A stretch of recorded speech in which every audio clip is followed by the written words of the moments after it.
treatment breakthrough, the FDA approves the first ever drug for frostbite. Frostbite can occur at temperatures just below freezing, minus 0.55 degrees Celsius or 31.01 degrees Fahrenheit. Though at such temperatures, frostbite is typically mild and no permanent damage will result.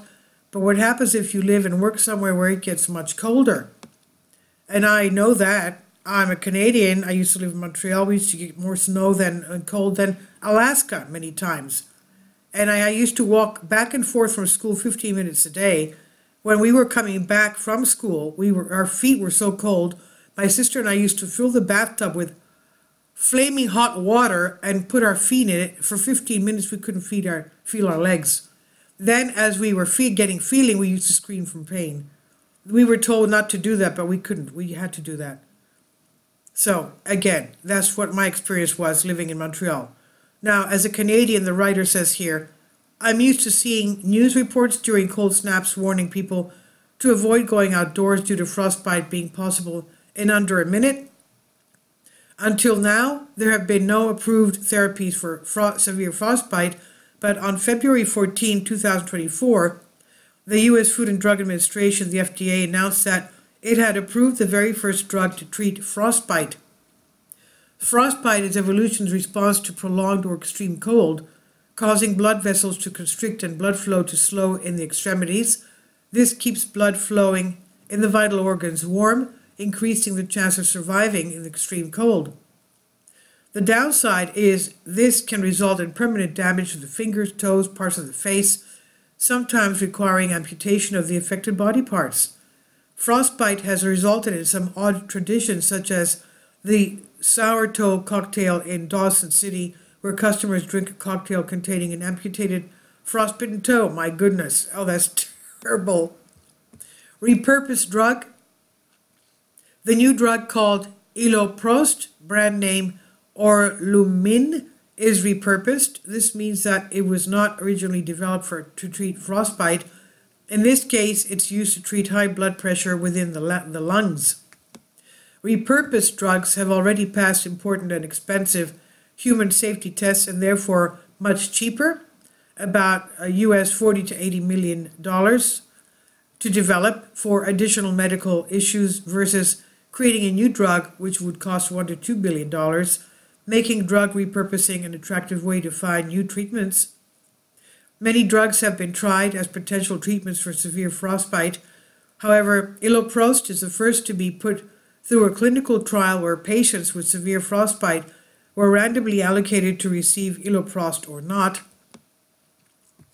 The study found that 60% of the patients who did not receive Iloprost had injuries sufficiently severe to warrant amputation versus 0% of the patients who received Iloprost. While the total number of patients tested in the study was small, 47, the combined facts that there are no other approved pharmaceutical treatments for frostbite and the impressive digit-saving results found in this randomized human trial were sufficient to convince the FDA to approve this repurposed therapy for severe frostbites. How it works? Iloprost works by expanding blood vessels, called a vasodilator, of patients and stopping blood clots from forming. As frostbite causes constriction of blood vessels, this suggests one mechanism through which Iloprost helps heal frostbitten tissues is by reversing this constriction. However, whenever blood flow is reintroduced in such tissue, it can paradoxically worsen the injury and cause more damage. This is called reperfusion injury and is largely caused by a sudden influx of oxygen causing oxidative stress. Interestingly, Iloprost is not only a vasodilator, but also reduces oxidative stress, suggesting this dual mechanism of action could help explain its impressive potential as a frostbite treatment. Frostbite is a common condition in colder parts of the world, with one Finnish study finding that 1.1% of the Finnish population experiences severe frostbite every year, and 12.9% suffer from mild frostbite. As the injuries from frostbites can be serious, the approval of a drug that significantly reduces the risk of life-altering amputations of patients' fingers, toes, and noses will certainly be welcome news to many. However, an unintended consequence may be that the Sour Toe Cocktail Club has a harder time finding new frostbitten toes to add to its collection in the coming years. And this is from the conversation here under Creative Commons. It's by Stephen R. Hall, lecturer in pharmacology, Lancaster University, on Science Alert.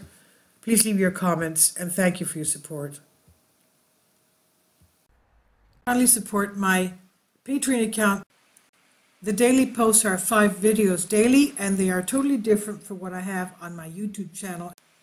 Thank you so much for your support and that you find all my content so interesting. You'll find the Patreon account details in the description box below.